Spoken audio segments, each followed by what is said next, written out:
Pada hari ini dalam tahun 1958,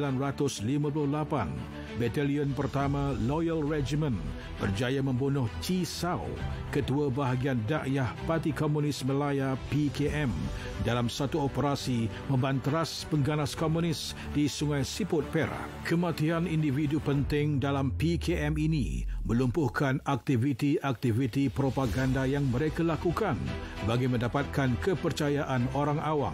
Selain beliau, terdapat dua orang lain pengganas komunis yang berjaya dibunuh, iaitu Sin Lee berusia 19 tahun yang bertugas sebagai pemandu jalan Chi Sao dan Li Ping, isteri Chi Sao. Sewaktu meredah hutan untuk mengesan ahli-ahli PKM, pasukan Loyal Regiment terserempak dengan Li Ping dan berlaku aksi tembak-menembak yang akhirnya membawa kepada kematian beliau.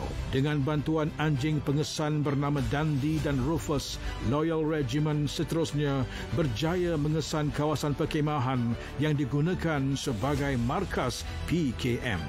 Meskipun markas ini telah dikosongkan, namun dengan kepakaran yang dimiliki, pasukan tentera berjaya menjejaki mereka dan berlakulah aksi tembak-menembak antara Loyal Regiment dengan Chi Sao dan Sin Lee.